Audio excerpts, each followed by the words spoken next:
Muy buenas noches.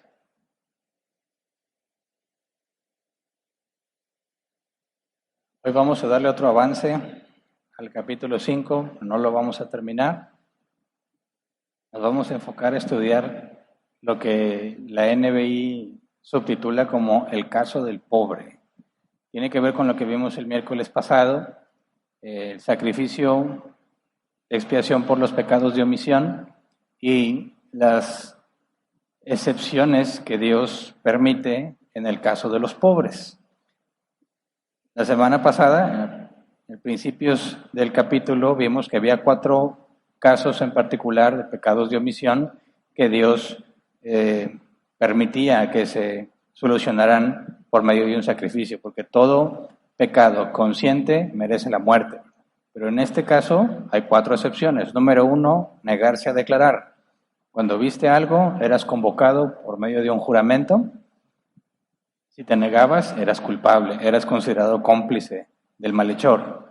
Número 1 era negarse a declarar. Número 2, tocar algo impuro y no cumplir con el ritual de purificación. 3, tocar impureza humana sin darse cuenta. Y 4, olvidar un juramento dicho a la ligera. Pero no es el hecho de que se me olvidó, sino que no lo cumplí. Se me olvidó porque lo hice a la ligera y como no lo cumplí, soy culpable. Pero el error aquí es haberlo hecho a la ligera, haberlo dicho a la ligera. Entonces, en estos 4 casos, el culpable, cuando se daba cuenta que era culpable, tenía que traer el siguiente sacrificio. Vamos a Levítico capítulo 5, versículos 5 al 6. Dice, si alguien resulta culpable de alguna de estas cosas, deberá reconocer que ha pecado y llevarle al Señor un sacrificio expiatorio por la culpa del pecado cometido, una hembra del rebaño que podrá ser una oveja o una cabra. Así el sacerdote hará expiación por ese pecado. Vimos que entre las ovejas y las cabras, las más baratas eran las hembras, ¿verdad? El macho era más caro. Ahora, de aquí surge la pregunta, ¿qué pasa si alguien pecó en uno de esos 4 casos, pero no tiene dinero para llevar la hembra, cabra o de oveja? ¿Qué pasa con aquel que no tiene los medios económicos para poder llevar el sacrificio? Si no llevabas ese sacrificio, no podías estar en paz con Dios, ¿verdad? No podías estar entre los israelitas que viven con el Señor. Entonces, ¿qué se hace en el caso de alguien que no tiene dinero para eso? Levítico capítulo 5, versículo 7, dice, si a alguien no le alcanza para comprar ganado menor, entonces le llevará al Señor como sacrificio por la culpa del pecado cometido 2 tórtolas o 2 pichones de paloma, una de las aves como sacrificio por el pecado y la otra como holocausto. Entonces cuando dice, si a alguien no le alcanza para comprar, está hablando de un pobre, ¿verdad? No te alcanza el dinero para comprar. ¿Te diste cuenta que pecaste? ¿Caes en conciencia del pecado? Y no puedes llevar un sustituto. Implicaría que tú tendrías que pagar el pecado. Tú tendrías que morir tu pecado si no puedes llevar un sustituto, que son los que Dios ha pedido. Entonces Dios dice, bueno, puedes llevar aves. Y hay otra excepción, puedes llevar harina. Este es el primer caso, el de las aves. Cuando la NBI dice, si alguien no le alcanza para comprar ganado menor, eso no es lo que dice el original. El original, cuando la NBI nos traduce ganado menor, es una sola palabra hebrea, se, que se traduce como uno de un rebaño, una oveja o una cabra. Cuando alguien no alcanza para llevar el sacrificio, es como debería traducirse, ¿verdad? Pero la NBI lo pone ganado menor porque las hembras eran más baratas. La Reina Valera 60 lo traduce literalmente, dice, si no tuviera lo suficiente para un cordero, haciendo referencia a la palabra se, aunque también aplicaba para las cabras. Dice, entonces le llevará al Señor como sacrificio por la culpa del pecado cometido 2 tórtolas o 2 pichones de paloma. Habíamos leído sobre esto en el capítulo 1, pero no nos detuvimos a analizar con detalle qué clase de aves son estas. Si vamos al original, donde dice tórtolas o pichones de paloma, la palabra tórtolas es el hebreo tor y se traduce como tórtola. Y cuando dice pichones de paloma, son 2 palabras. La primera es ben, que es hijo, y la segunda es Jonah, que es paloma. Hijo de paloma. 2 tórtolas o 2 pichones, 2 Palomas chiquitas, ¿verdad? Por así decirlo. Ahora, ¿me pones la primera imagen, por favor? Que me puse a buscar cuáles eran las tórtolas que abundan en aquella región y que eran accesibles a todos. Y se me hace que están bonitas las tortolitas.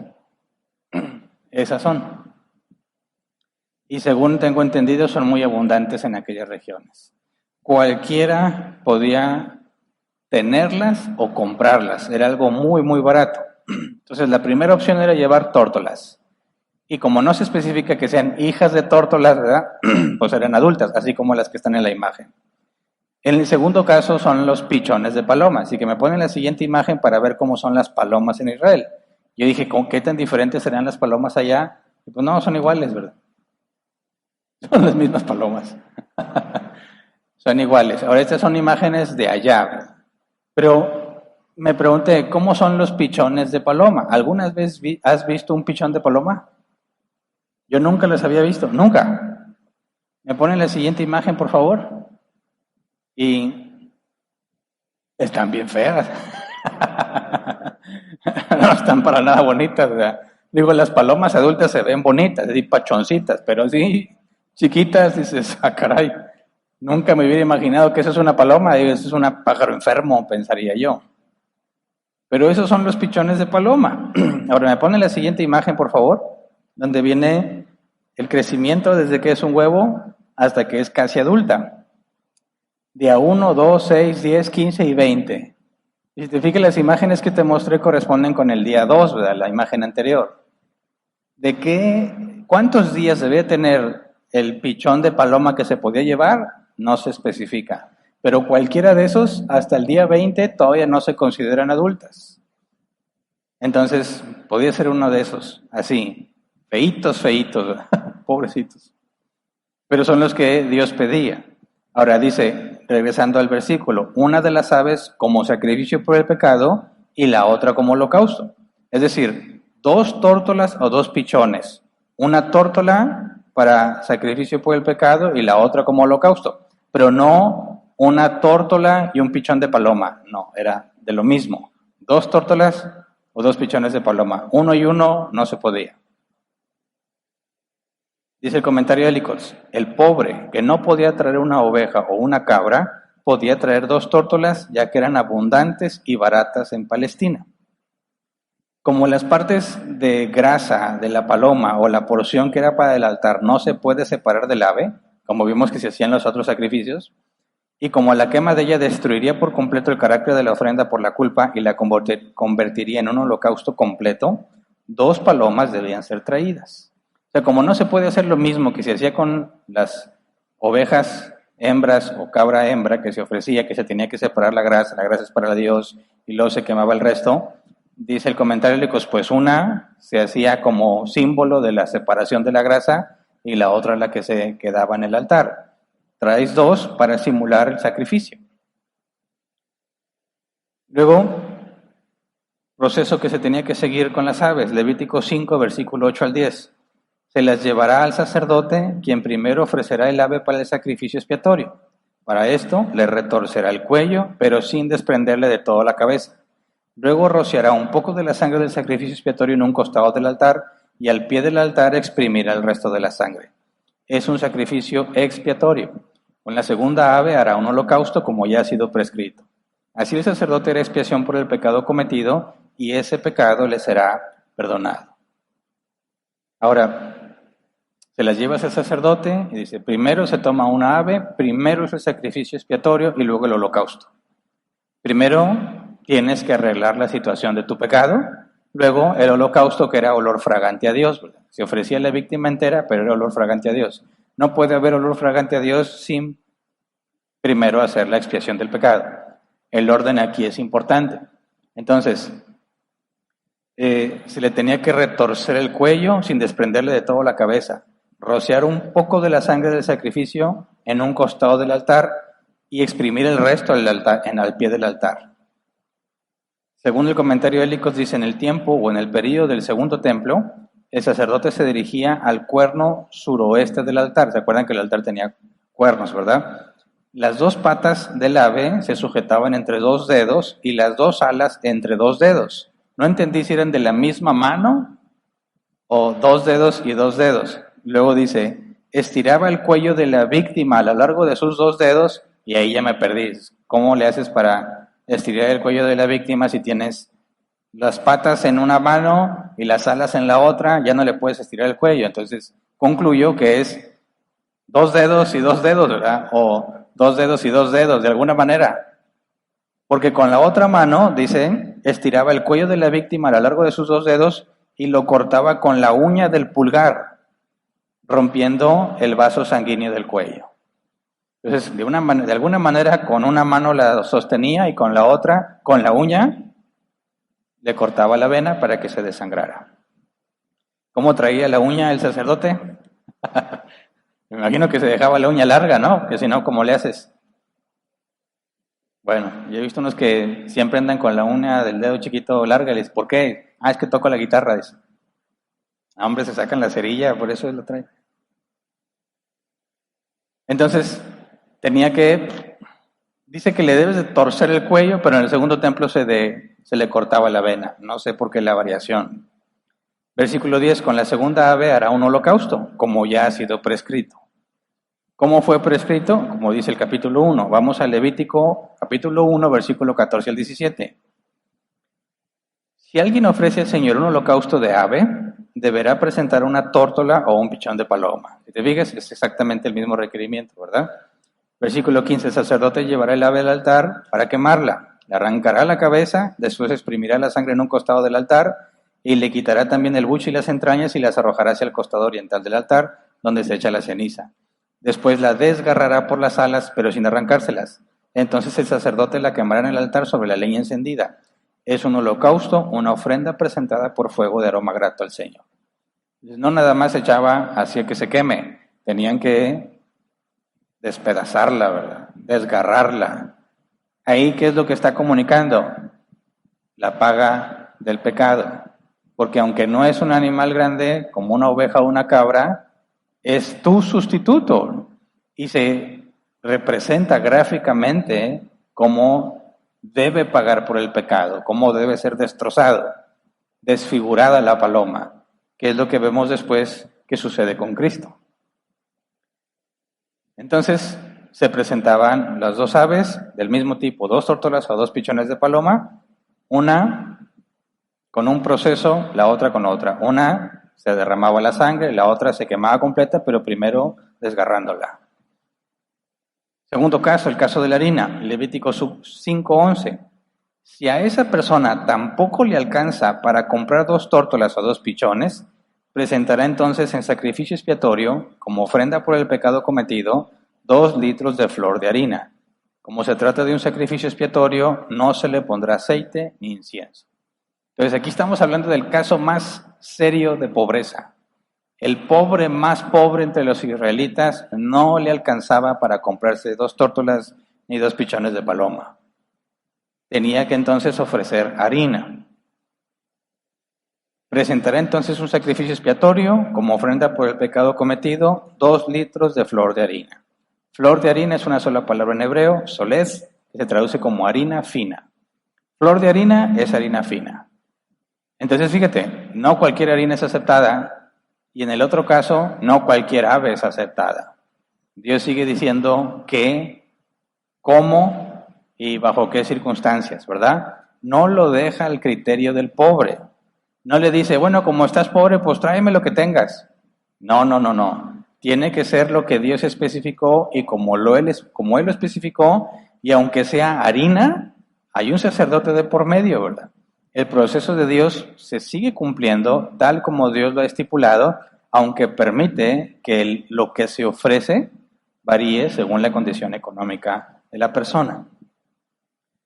Luego dice, como se trata de un sacrificio expiatorio, no se le pondrá aceite ni incienso. ¿A qué se refiere eso? Pues al capítulo 2, cuando vimos la ofrenda de cereal, que se presentaba como hojuelas y se sazonaba, ¿verdad? Porque una parte se ofrecía a Dios y la otra se la comían los sacerdotes, la sazonaban para los sacerdotes. En este caso dice, como se trata de un sacrificio expiatorio, no se le pone aceite ni incienso. El incienso no era para darle sabor, ¿verdad? El incienso se vertía aparte para que hubiese un agradable aroma. Esto es sacrificio expiatorio, no hay nada de agradable en esto. Es una víctima que muere en tu lugar. No se sazona y no se, digamos, embellece con el incienso. Pero aún así hay un proceso a seguir con la harina. Levítico 5, versículos 12 al 13. Llevará este sacrificio el sacerdote, quien tomará un puñado de la ofrenda memorial y lo quemará en el altar, junto con los sacrificios presentados por fuego al Señor. Es un sacrificio expiatorio. Así el sacerdote hará expiación por el pecado cometido en alguna de estas cosas, y este pecado le será perdonado. El resto de la ofrenda será para el sacerdote, como sucede con la ofrenda de cereal. Entonces no viene condimentada, pero solamente se usa un puño y el resto sí es para el sacerdote. ¿Por qué? No lo sé, pero él podía usar la harina para lo que quisiera después de ese proceso. Ahora, es para expiación, pero no hay sangre, ¿verdad? En el caso de las hembras, cabra u oveja o las aves, sabes que le estás quitando la vida a un ser, ¿verdad? Y que está pagando en tu lugar. En el caso de la harina, ¿cómo ejemplifica la harina el sustituto? ¿Cómo entendemos esa parte, verdad? Pero ahorita llegamos a ese punto. ¿Qué es lo que está haciendo Dios aquí? ¿O qué es lo que está comunicando a los israelitas con respecto al carácter de Dios? Esto es interesante que lo entendamos, ¿verdad? Dios dice, hay 4 condiciones por las que peques inadvertidamente. O sea, no inadvertidamente, pecas porque no hiciste lo bueno, pecas por omisión. Estás en deuda con Dios, tienes que pagar con tu vida. Pero si no tengo dinero, no puedo tener un sustituto. Dios está diciendo que el perdón de Dios no hace acepción de personas en lo económico. Al pobre también se le da la oportunidad de que se ponga cuentas con su Señor. Que una vez que él es consciente, le llega la culpa por lo que hizo, se da cuenta que hizo mal, Dios no lo deja sin esperanza. Pero si asume que la persona que está haciendo esta ofrenda quiere estar a cuentas con Dios, está buscando estar en paz con Dios. Entonces, tenemos que tener mucho cuidado con ese sentido, porque es como si era, oye Dios, pero ¿por qué le pides al pobre si ya está pobre? ¿Tú no necesitas nada? ¿Por qué mejor, dirían, no le patrocinamos los sacrificios a los pobres? ¿Por qué no dices, aquí va mi sacrificio y uno por adelantado? Para el pobre que llegue, no, es que no tengo, no te preocupes, ya dejaron por adelantado un sacrificio para ti. ¿Por qué Dios no hace eso? Yo me acuerdo que la primera vez que yo oí ese concepto y no me acuerdo exactamente cuál era la palabra en inglés, pero era una cafetería que decía, yo voy a comprar un café y dejo uno pagado para que si alguien llega sin dinero, se le regale ese café. Y las personas sin hogar o sin recursos, cuando hacía mucho frío, estaban ahí al pendiente en la cafetería que les avisaran cuando había alguien pagado por adelantado. Pagaba su café y el de alguien más. Se lo patrocinaba, ¿verdad? Sin saber a quién se lo iban a dar. Se lo dejaba a criterio de la cafetería. Ellos decían a quién se lo daban. Y el propósito es que el pobre, pues no pase frío, que se eche un buen cafecito bien caliente y de perdido lo que te dure, te mantengas abrigado, bueno, cálido por así decir, ¿verdad? Ya después te va a volver a dar frío, pero bueno, lo que te haya durado, perdido, como eres pobre, pues te lo regalo. Pero en el caso de estos pobres, Dios no les regala el perdón. ¿Por qué? ¿Qué aprendemos de esto? ¿Por qué Dios no patrocina? O por qué, fíjate, otra idea que alguien podría decir, oye Dios, mira, si alguien va a llevar la ofrenda de harina y nada más va a agarrar un puñado, ¿por qué no usamos el resto de los 2 litros o los 2 kilos para más puñados de más pobres? Y así, los 2 litros o 2 kilos que yo lleve, pues le decimos, oye sacerdote, échanos la mano, ¿verdad? No te quedes tú con la harina. Mejor la usamos para otros pobres y que ya no se preocupen por conseguir la harina. ¿O por qué no ponemos una reserva de tórtolas y de pichones? Y oye, ¿sabes qué? Yo vine con mi oveja hembra, pues porque tengo medios y es el animal más caro permitido. Ahí va, pero de paso me traje unas 6 tortolitas y unos 8 pichoncitos. Ay, para la raza. Para que llegue el pobre y diga, ay, no puedo, no te preocupes, ya dejaron ahí, y rápido se pongan a cuentas con Dios y todos contentos. ¿Por qué no implementas algo así? ¿Le falló ahí a Dios? Nadie le dio el consejo a Moisés. No me había fijado, ¿cierto? Podemos eficientizar todo eso, ¿verdad? ¿En qué momento, de alguna manera, nosotros nos hemos convencido de que el pobre, por ser pobre, no debe esforzarse? ¿Me explico? Creo que hay algunos casos donde das al pobre, ¿verdad? Así, le das para sus necesidades. En el Nuevo Testamento también te dice, no le digas Dios te bendiga si tú tienes con qué bendecirlo, ¿verdad? Pero estás hablando de un caso en el que no tiene ni lo más esencial, ¿verdad? Cuando un pobre se endeudaba no le podías quitar su capa, que era el único medio de mantenerse abrigado en las intensas noches de frío, ¿verdad? Pero aquí lo que Dios dice es, ¿pecaste? Bueno, no hay forma gratuita de que tú te pongas a cuentas conmigo. No hay un camino en el que tú no tienes que hacer algo. Tú vas a tener que esforzarte. Y la pregunta es, ¿por qué? ¿Por qué Dios le demanda al pobre que traiga harina fina y no cualquier harina? ¿Es acaso Dios elitista? Y dice, a mí no me vas a traer harina chafa. A mí tráeme de harina de la buena. No, hay que entender el concepto de una manera que quizás distinto a como percibiría nuestra cultura. Acuérdate que esto apunta a lo que debería de ser. Si yo soy muy pobre y me doy cuenta de que pequé, voy a estar pensando cómo le hago para ponerme a cuentas con mi Señor. ¿Cómo le hago para demostrarle que estoy arrepentido? Porque llevar esta ofrenda era reconocer que habías pecado. Entonces, ¿cómo muestro mi arrepentimiento a Dios si no tengo los medios para pagar la oveja o la cabra? Bueno, Dios dice, puedes mostrar tu arrepentimiento con aves. O, en el peor de los casos, puedes mostrar tu arrepentimiento con harina fina. Pero yo soy el interesado. Yo soy el que está buscando a Dios para reconciliarme con Él porque me acabo de dar cuenta que pequé. Entonces, Dios trae consuelo a esos pobres. Fíjate bien la comparación entre lo primero que te platico, que, oye, ¿por qué le pides al pobre si no tiene, verdad? ¿Por qué no le echamos la mano? ¿Por qué no le pagamos o le patrocinamos las ofrendas? Para que ya no batalle, de perdido que diga, bueno, gracias mi hermano, porque ya voy a poder estar en cuentas con Dios y no me costó nada. Dios dice, no. Se requiere la muestra de arrepentimiento y el hecho de que seas pobre en ninguna manera te exime del arrepentimiento que tienes que demostrar para ser expiado tu pecado por medio de un sustituto.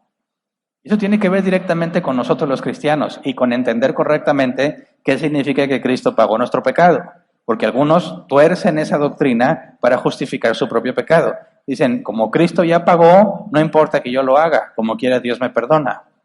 Y hay cristianos que viven como el mundo y no se sienten ni apenados, ni avergonzados, ni les preocupa, porque Cristo ya pagó sus pecados.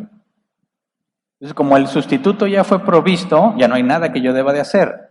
Pero aquí lo que Dios está comunicando es, tú tienes que proveer, y yo, dice Dios, voy a aceptar que haya un sustituto, pero tú tienes que mostrar tu deseo de ponerte a cuentas con Dios. Tú muestras tu deseo de seguir a Dios, cosa que solo hacen aquellos que han nacido de nuevo. Esta ley no es para el ser humano natural. El ser humano natural se va a fastidiar, va a decir, ¿por qué Dios me pide eso? Él ya sabe que yo me arrepiento, Él conoce mi corazón, no tengo por qué hacer estas cosas. Algo muy similar lo he escuchado en los que se dicen cristianos, cuando dicen, sobre todo con esto de la pandemia, oye, ¿por qué no te congregas? ¿Para qué? Es muy peligroso, además Dios sabe mi situación. ¿Cómo?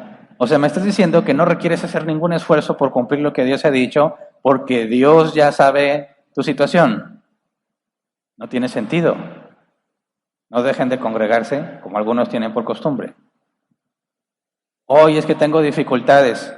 Ok, ¿qué parte en ese mandato tiene un asterisco, algo que dice aplican restricciones? Ninguna. Hoy es que es muy difícil, me queda muy lejos. Sí, así como para el pobre era bien difícil y como quiera tenía que conseguir harina fina, Así tú tienes que hacer la parte que te corresponde.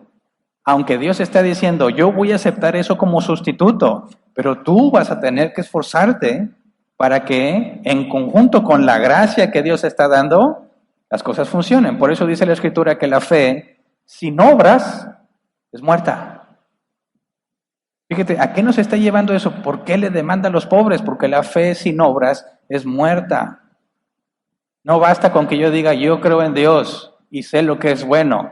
Tengo que hacer lo bueno. Al árbol lo conoces por sus frutos.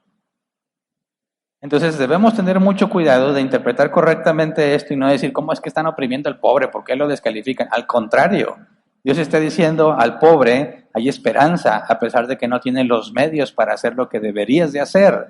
Como quiera, Dios está poniendo a tu alcance el que puedas reconciliarte con Él. Y si te fijas, no es que lleves la harina, ¿verdad? La harina no sirve para nada en cuestión de pecados, ni los animales no son capaces de quitarte tu pecado, pero es una muestra de tu intención, de todo el esfuerzo que haces, el precio que tú pagas, porque deseas estar a cuentas con Dios. Y es algo simbólico, porque realmente no te puede quitar el pecado.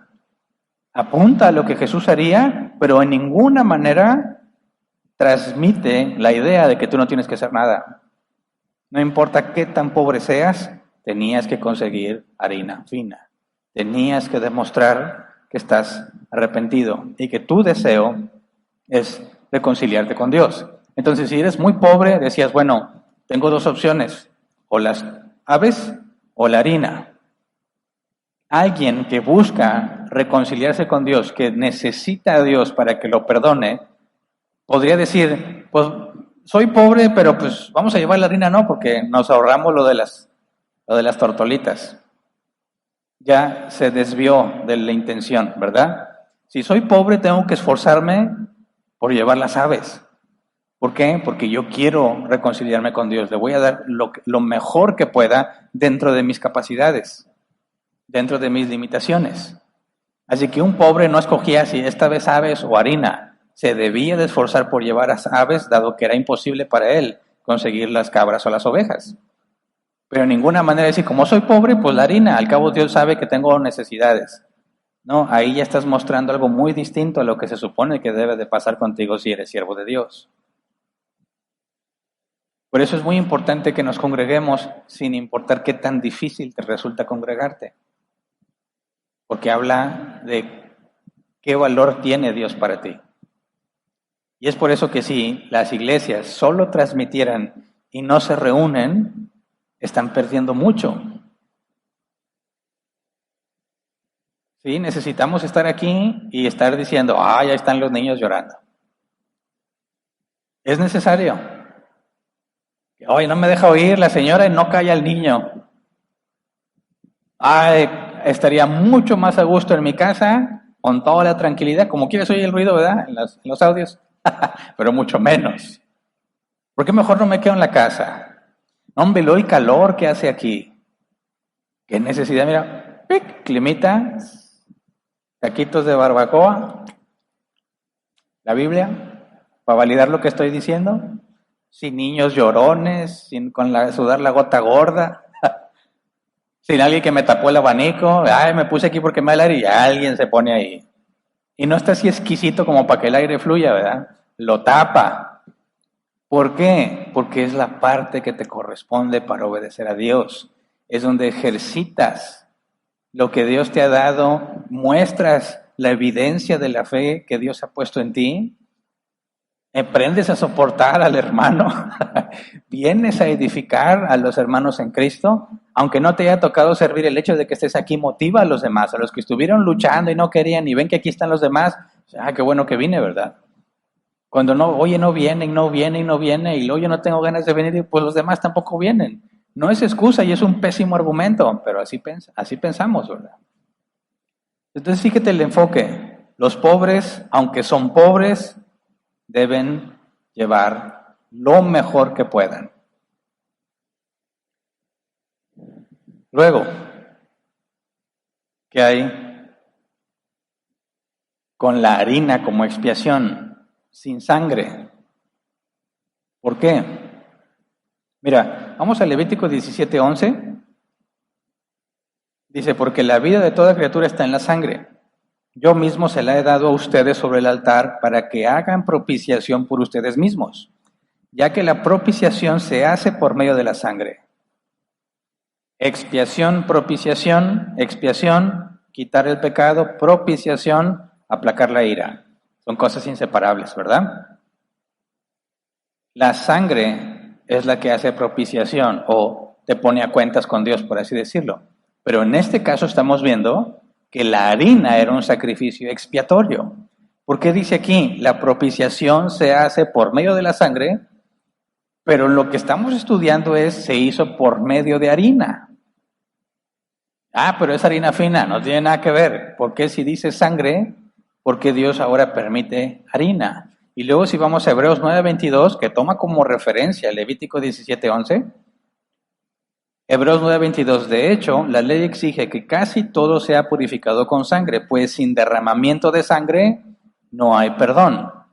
¿Y qué acabamos de leer? Que el pobre puede llevar harina fina y su pecado le será perdonado. Y aquí algunos entran en confusión, en el mejor de los casos, ya me perdí, ¿se requiere la sangre o no se requiere la sangre? Y otros pues dicen, ahí está una contradicción en la Biblia.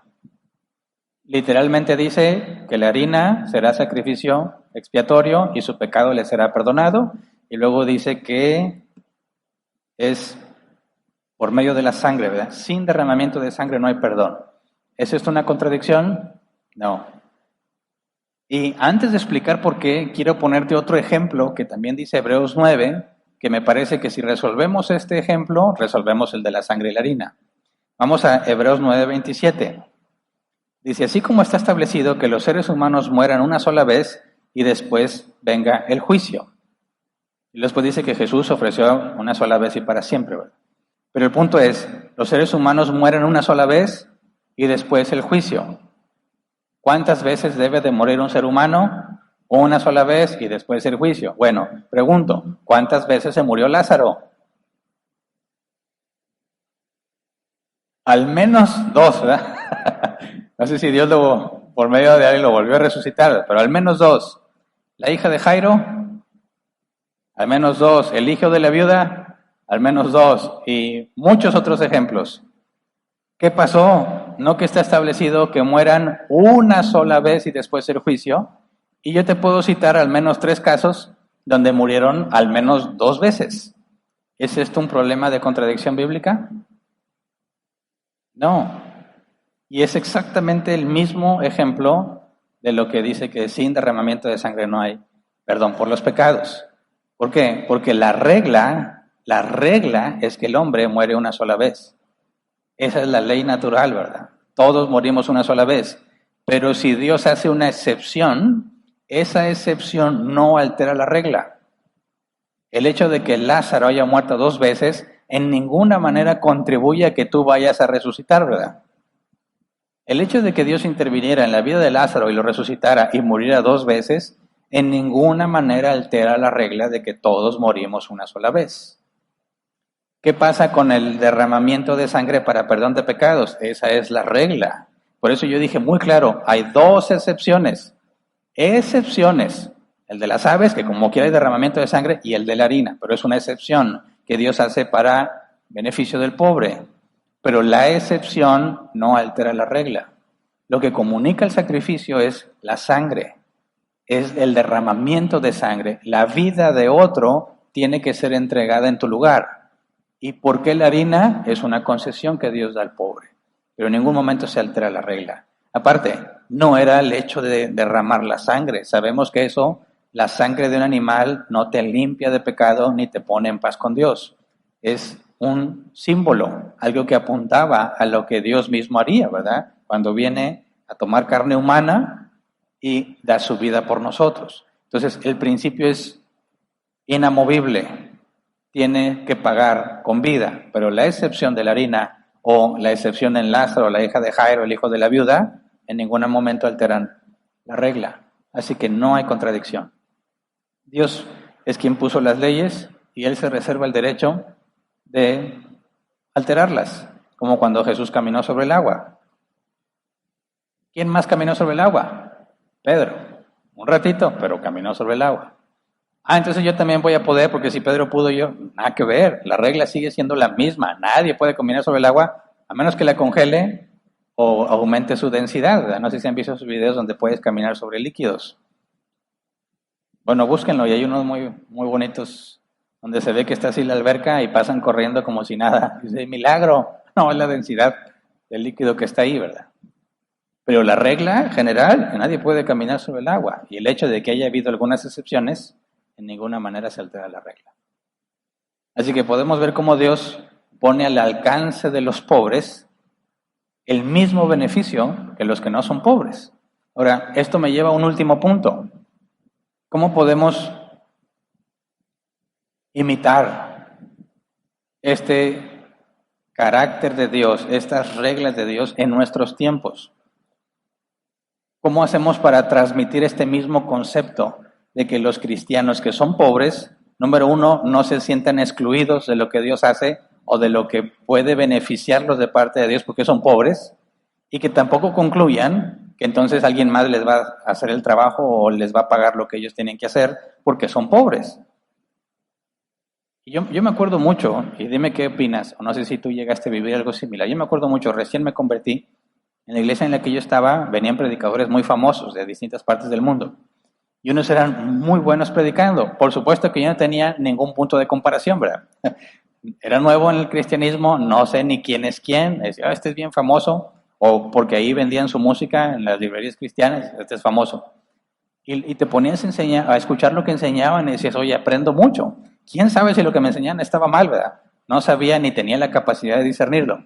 Pero había unos ciertos personajes que yo decía, aprendo mucho. Y me daba mucho gusto cuando decían, va a estar aquí con nosotros una temporada, ciertas semanas, y va a haber un curso especial sobre algún tema bíblico.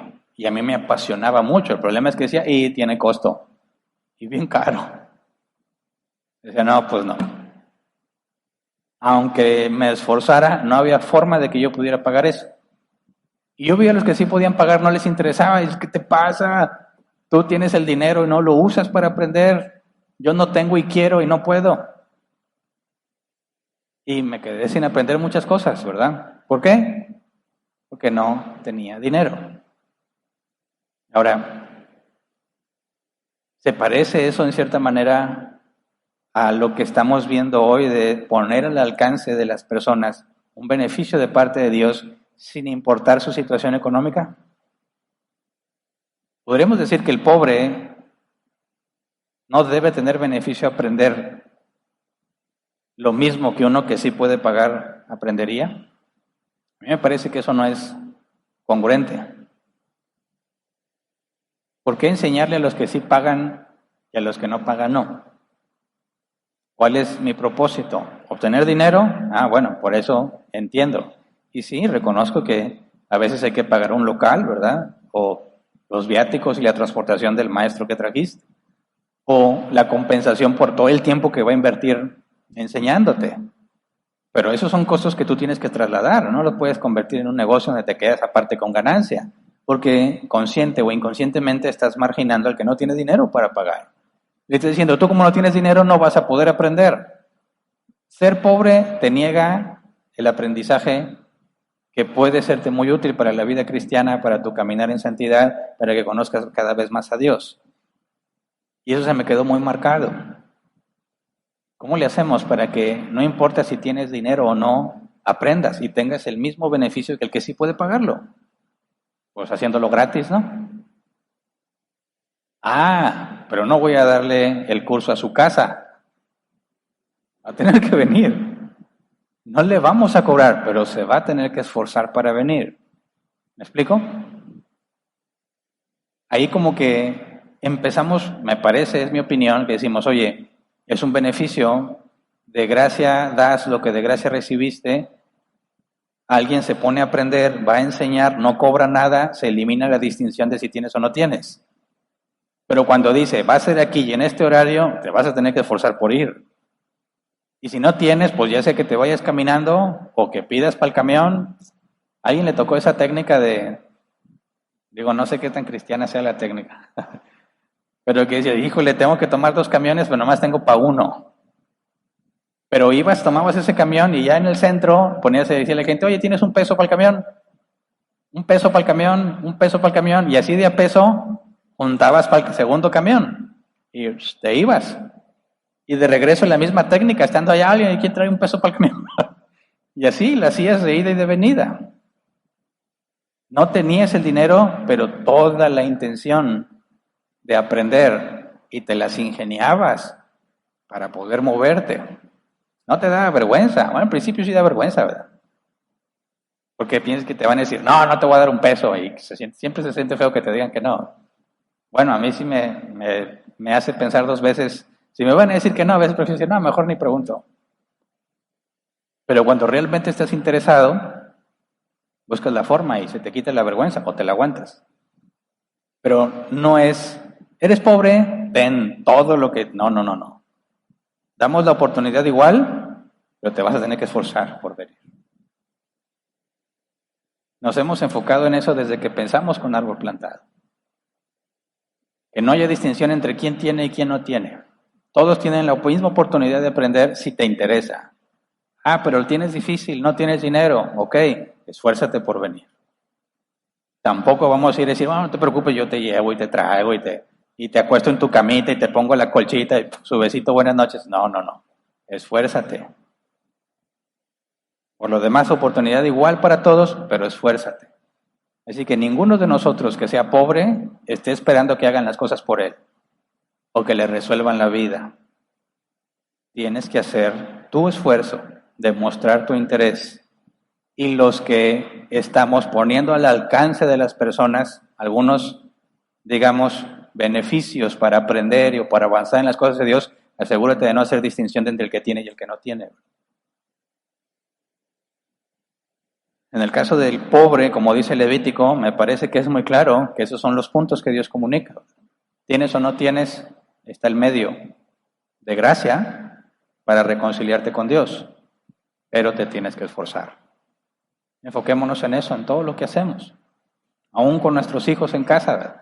Ay, no, es que a mí no me gusta, o que no quieren batallar, o que enséñales a que se esfuercen, y no les van a dar las cosas gratis. Sí, a veces Dios en su gracia nos da cosas materiales de gratis, ¿verdad? Que no nos costó nada a nosotros, a alguien más le costó, pero a nosotros nos la dio gratuitamente, pero es la excepción. La regla es esfuérzate, esfuérzate, esfuérzate. Y ahí hay mucho que aprender y hay mucha sabiduría. Bueno, entonces hasta aquí nos quedamos en este capítulo, vamos a ponernos de pie y vamos a orar.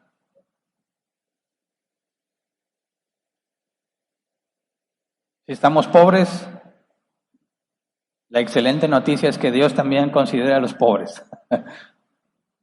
No necesito dinero para estar a cuentas con Dios, dinero que no tengo. Sí lo necesitaba para la harina fina si estuviera en el caso más extremo. Pero Dios lo ponía al alcance de los pobres. Así que si somos pobres, Dios piensa en nosotros, también tiene cuidado de nosotros, también provee para nosotros, pero no nos regala las cosas. Esforcémonos.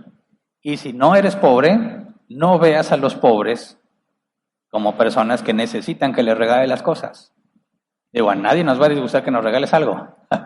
Pero el hecho de que tú digas, es que es pobre y quieres hacer todo por él, lo haces un inútil. Y eso no edifica, eso destruye. Hay un proverbio que dice: en el barbecho de los pobres hay mucho pan, pero se pierde por falta de conocimiento. A veces estamos pobres por negligentes o por ignorantes, porque no ocupamos nuestro tiempo en aprender, en prepararnos. Y esforzándonos, vamos a aprender. Esforzándonos, vamos a empezar a avanzar. Cuando nada más pones la mano para que alguien te dé, tú mismo te estás haciendo la vida cada vez más difícil, porque nunca vas a dejar de depender de quien te dé. Nunca vas a buscar a Dios con una urgencia y necesidad de que te dé sabiduría para que puedas avanzar. Vas a estar diciendo, Señor, mándame a alguien, Señor, mándame a alguien. No es así.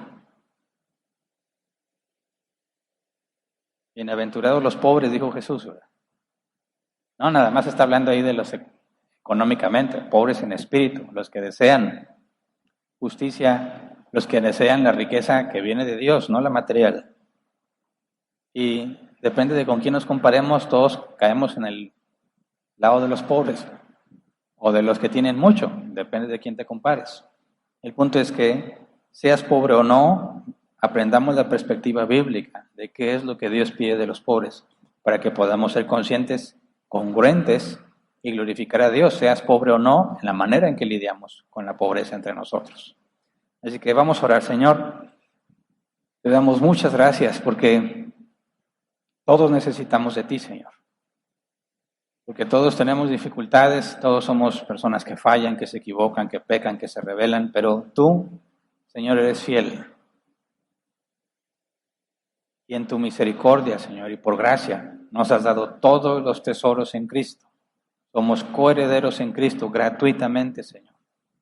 Enséñanos a contentarnos con eso.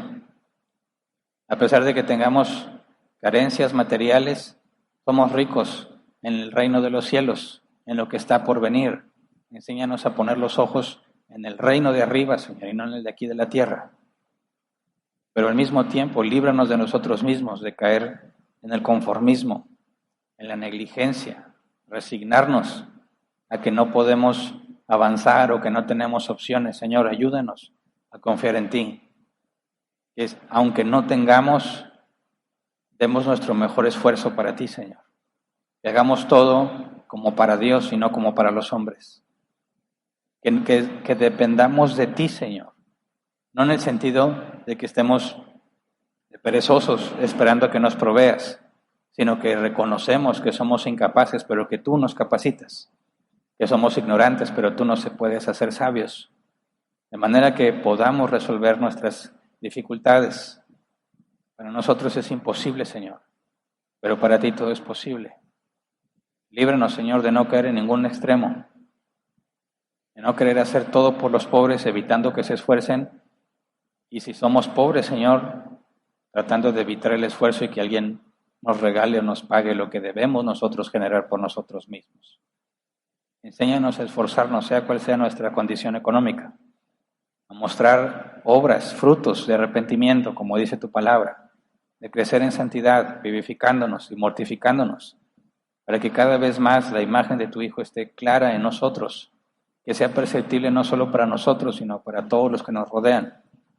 Para nosotros es imposible, Señor, pero para ti todo es posible. Confiamos en ti, que tú nos sostienes. Tú prometiste y lo harás. La obra que empezaste en nosotros la terminarás hasta el día de Cristo. Así que, Señor, ayúdanos a ver con tus ojos, a vernos a nosotros mismos por medio de tu palabra, para que podamos entender la parte que nos corresponde y cómo ayudar a los demás. Lo pedimos en el nombre de Jesús. Amén. Pueden sentarse, pasemos a la sección de preguntas, si es que las hay, no me he fijado. ¿Sí? Ya hay 2 preguntas. Bueno, mientras quizás algunos formulan su pregunta, les recuerdo que ahí está el código QR en pantalla para que te agregues al grupo de WhatsApp. Si no perteneces, ahí puedes hacer tu pregunta directamente. Si no estás aquí físicamente y no perteneces al grupo, o sea, no te puedes agregar al grupo de WhatsApp, escribe tu pregunta en los comentarios de Facebook o de YouTube y de ahí se canaliza este grupo. He visto que algunos hacen su pregunta ya días o semanas después. Ya no las estamos monitoreando porque no nos queda tiempo para estar checando los videos y ver quién pregunta algo. Lo que hacemos es que respondemos las preguntas mientras estamos en vivo. Y si no tuviste oportunidad, si se te pasó o no alcanzaste por tiempo, cada 2 semanas, los martes, tenemos sesión de preguntas y respuestas. 1h30 a las 7 p.m. hora del Centro de México. Empezamos la sesión para participar. Algunos han escrito preguntando cómo le hacen para participar. Lo único que tienes que hacer es estar pendiente de la publicación que se hace unos 5 o 10 minutos antes de que inicie la sesión. Se publica en nuestra página de Árbol Plantado, Iglesia Árbol Plantado en Facebook. Ahí se publica. Hay otra parte donde también se publica. Tenemos un grupo llamado Foráneos Árbol Plantado. Está asociado a nuestra página de Árbol Plantado. Te puedes agregar ahí y también ahí se publica. Entonces, mientras estés pendiente del link, vas a poder participar. No se requiere suscribirte a nada, ni cuesta, ni nada. Es cuestión de que estés al pendiente de la publicación. Muy bien. El próximo martes toca la sesión ya de preguntas. Primer pregunta, dice Lex Arpo, buenas noches, ¿cómo se determinaba quién daba pichones o harina fina? Es decir, ¿cómo sabía la persona qué sacrificio hacer? Bueno, lo mencioné hace poquito. Se supone que tú das tu mejor esfuerzo porque vas a llevarle un sacrificio que representa tu arrepentimiento, ¿verdad? Reconoces el pecado y muestras tu arrepentimiento, así que no vas a ponerte a decir, soy pobre y puedo pagar los pichones, pero como soy pobre también puedo ir por la harina, así que me ahorro los pichones y me voy con la harina. Eso ya no demuestra que estás arrepentido ni tu interés en ponerte a cuentas con Dios, ¿verdad? Por eso no hay nada que indique que alguien tenía que evaluar su situación socioeconómica para poder determinar qué ofrenda presentaba, quedaba el criterio de la persona. Pero se asume que la persona está tratando de hacer lo mejor que puede para estar en paz con Dios. Siguiente. También les zarpo, ¿qué valor tenía una tórtola o pichón en el comercio o en la sociedad israelita de aquellos tiempos?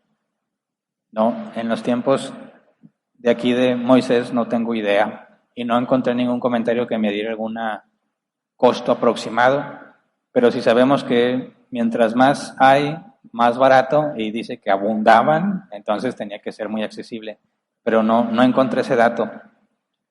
Siguiente, Belén Valdés, ¿cómo saber hasta qué punto ayudar a las personas que desean congregarse?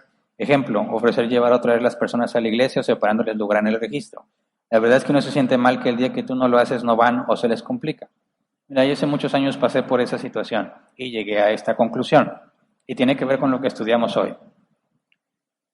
Yo creo que puede ser útil ayudarle a una persona las primeras veces que va a venir a la iglesia, por si no sabe cómo llegar o se tiene que trasladar en transporte urbano y no sabe cuánto tiempo le va a tomar, etcétera, etcétera, ¿verdad? Y dices, bueno, ¿sabes qué? Yo te llevo, pero con la intención de que sepa cómo llegar, no con la intención de que se vuelva un dependiente tuyo para que lo estés trasladando.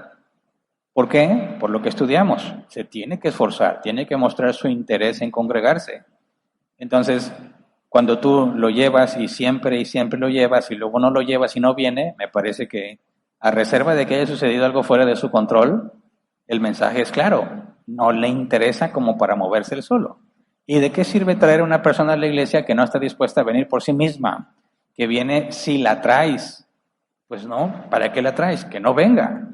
Vienen las ovejas de Cristo, las que buscan obedecer el mandato de congregarse, las que quieren poner sus dones al servicio de los demás, las que vienen a ser edificados y edificar a sus hermanos y van a hacer todo lo que esté a su alcance por venir a congregarse. Entonces le haces un daño a la persona que siempre la mueves de un lugar a otro porque le mandas un mensaje equivocado, le mandas el mensaje de que no tiene por qué esforzarse, que como él es pobre, alguien lo va a hacer por él, y eso es equivocado. Lo mismo con el registro. Si la persona tiene las herramientas para registrarse, pero tú siempre la registras, lo haces perezoso, porque no va a tener que levantarse temprano. Tú te vas a levantar temprano y tú vas a estar ahí rápido para separar el lugar, y él, mira, a gusto en la cama, o quizás ya se despertó, pero despreocupado. Eso ni siquiera es justo, ¿verdad?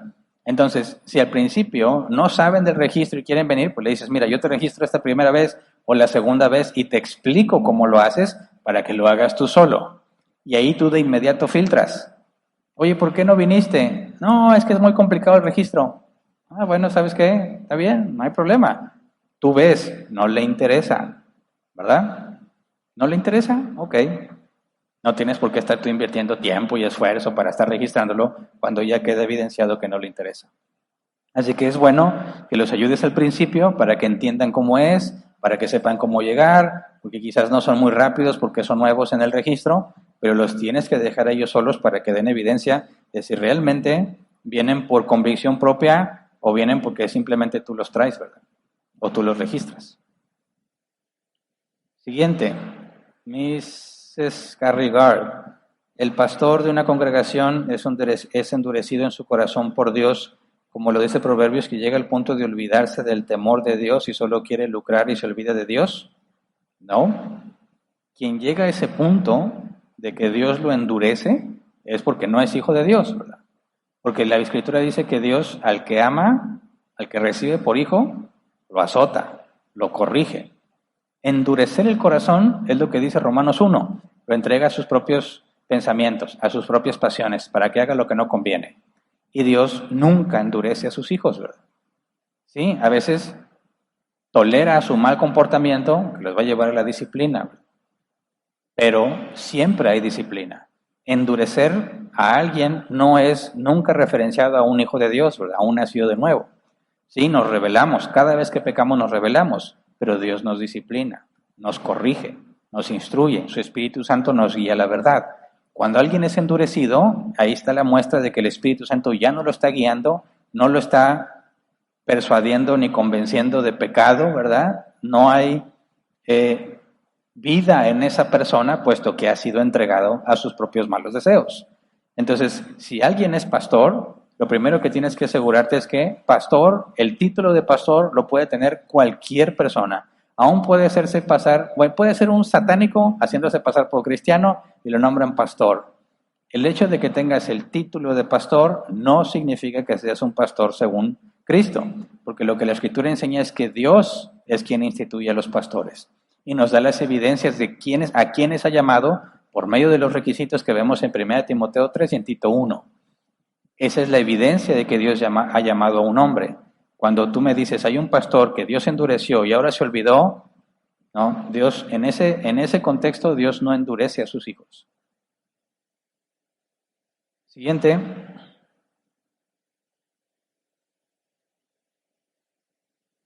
Brian Zúñiga. A ver, no, ¿verdad? Sí. No, me brinqué hasta el otro.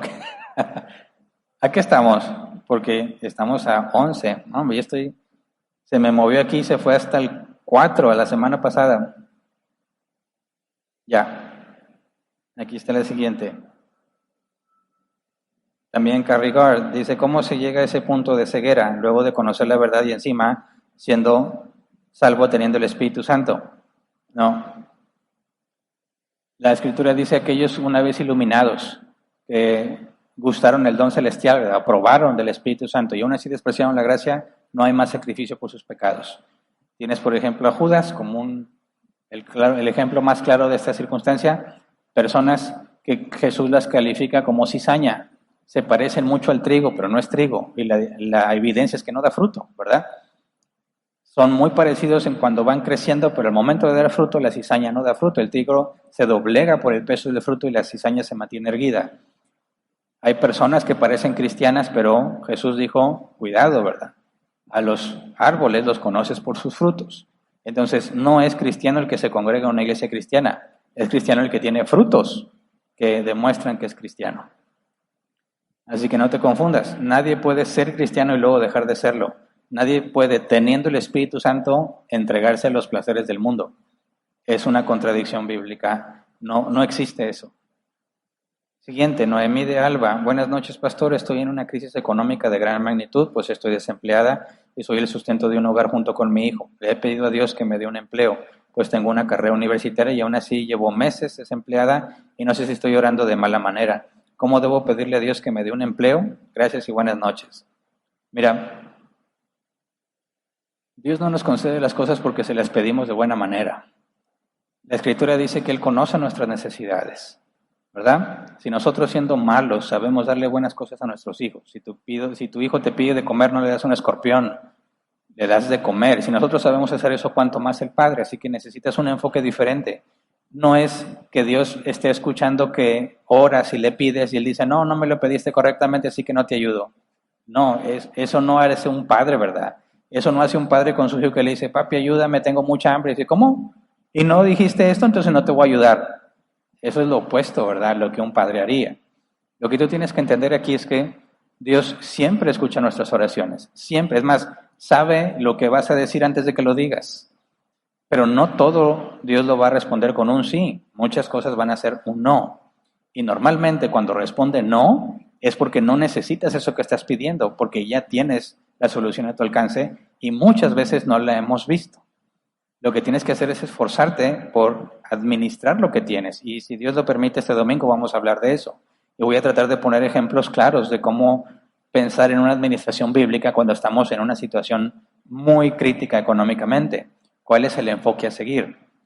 En mi experiencia, cuando he estado en circunstancias así, y le he pedido a Dios que cambie las cosas y no las cambia, después me doy cuenta que no necesitaba cambiarlas, que lo que tenía que hacer es tomar un enfoque distinto y administrar lo poco que tengo confiando en Él, y Él después, cuando yo llego a tener contentamiento y llego a estar en paz, aunque no tengo para mañana, pero confío en Él y dependo de Él y me esfuerzo en el día de hacer todo lo que me corresponde, buscar trabajo, buscar clientes, buscar qué vender, etcétera, lo que esté a mi alcance por generar dinero, confiando en que Él es fiel, es cuando llegues a ese punto, cuando Dios cambia las cosas. Como cuando dice ya, palomita, lograste la paz, confiar en Dios, descansar en Él, aunque no tienes nada material que indique que las cosas van a cambiar. Cuando confías en Él, aparte de que el tiempo se pasa mucho más rápido, te vas a dar cuenta que Él no te abandona. Pero si no es parte del tema del día de hoy, si Dios lo permite, lo estudiamos el domingo. Siguiente pregunta, Cristi. Dice, Pastor, buenas noches. Una pregunta, tengo una muchacha que me ayuda en las labores del hogar. Ella es humilde y siempre toma cosas sin permiso. Ya he hablado con ella, que me pide las cosas y no me hace caso. Ya he hablado varias veces con ella, me hace desconfiar. ¿Peco si la despido? No. Tú tienes la responsabilidad de cuidar lo que es tuyo y de administrarlo correctamente. Tú tienes que poner reglas claras. Para que alguien pueda permanecer bajo un empleo, tiene que cumplir con ciertas reglas. No las cumples, lo amonestas. No las vuelve a cumplir, lo amonestas quizás por segunda vez. Ya la tercera, ya tienes la evidencia de que no le importa. ¿Me explico? ¿Y para qué tener a alguien en la casa a quien no le importa cumplir las reglas? ¿Por qué tener a alguien en un empleo donde le estás remunerando por su servicio, pero no le interesa seguir las reglas? Bueno, me parece que es claro. Esa persona ya no tiene por qué estar ahí, porque aparte pone en riesgo tu patrimonio, ¿verdad? Te conviertes en un mal administrador cuando ves señales claras de un peligro potencial y no haces nada para evitarlo.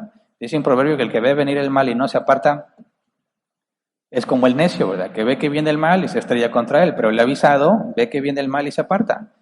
Entonces, cuando pones tus reglas y las quebrantan, ahí tienes evidencia de qué tipo de persona tienes en tu casa. Y si yo fuera tú, después de repetidas violaciones a las reglas, injustificadas, ¿verdad? Sin ninguna justificación de por qué lo hizo, yo no lo tendría en mi casa, ¿verdad? No hay nada de malo en que si alguien quebranta las leyes o las reglas que se le pusieron, pierde el beneficio que tenía. De hecho, es lo justo.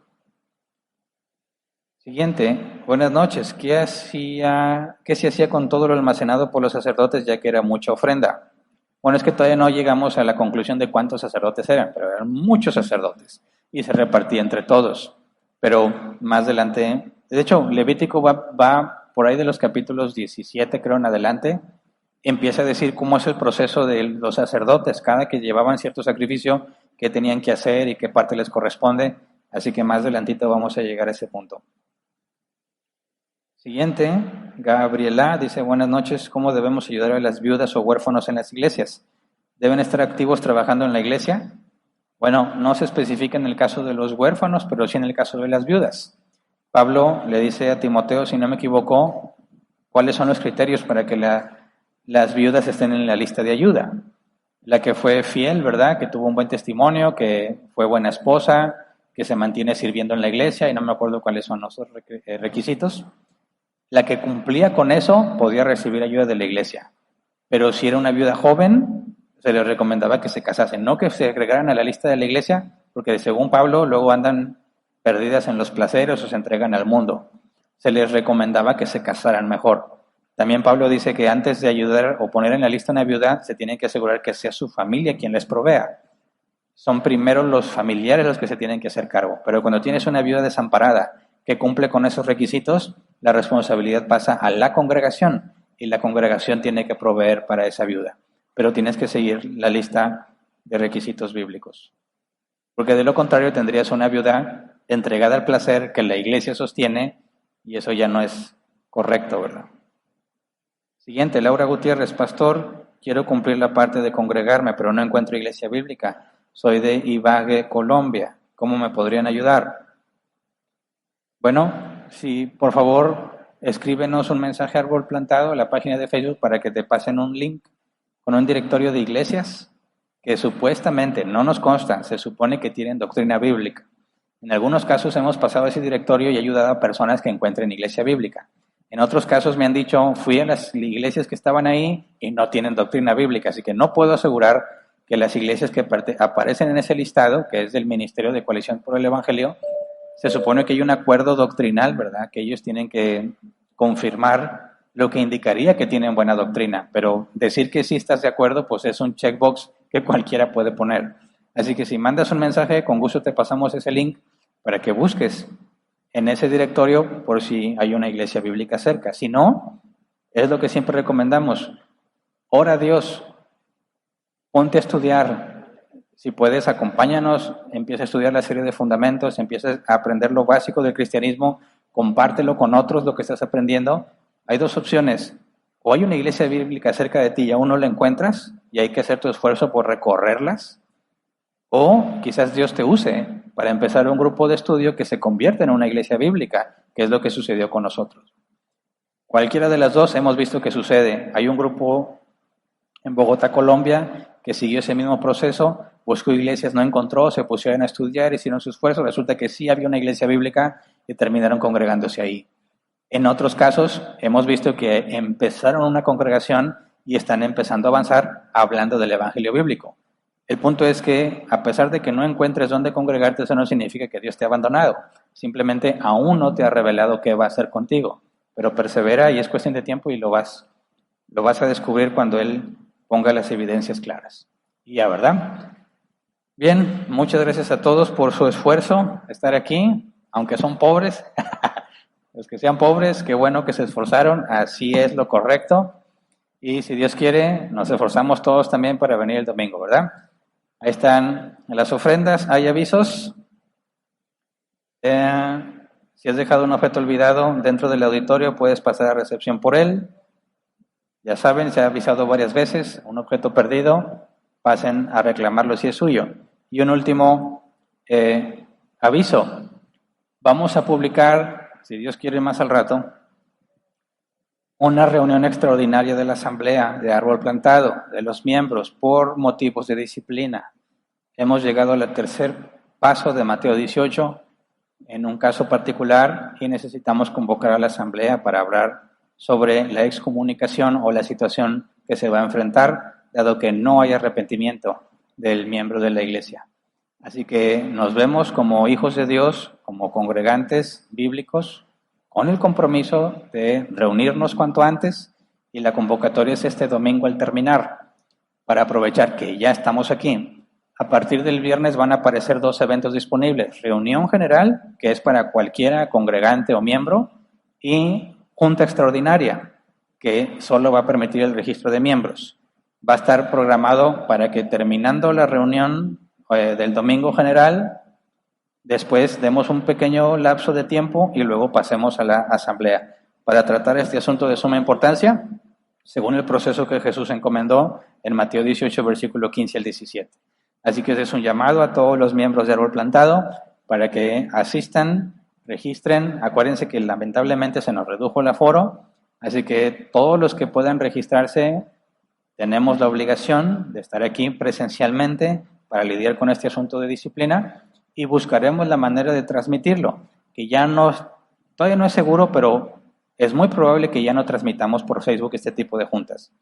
Buscaremos otro medio. Por lo pronto, miembros, esfuércense por alcanzar lugar para la sesión extraordinaria de este domingo al terminar, y los que no, estén al pendiente porque vamos a buscar la manera de que se transmita. Pero obviamente solo porque estamos en pandemia, ¿verdad? Si no, no se transmitiría bajo ninguna circunstancia. Pero así está la situación. Así que por favor, estén al pendientes. Vamos a lanzar el comunicado en el grupo de miembros porque solo aplica para miembros. Pero el viernes en la mañana va a haber dos eventos, reunión general y junta extraordinaria, para que estén al pendiente. Es todo, ahí están las ventas y las ofrendas para que este lugar siga funcionando. Cuídense, descansen, si Dios quiere nos vemos el próximo domingo.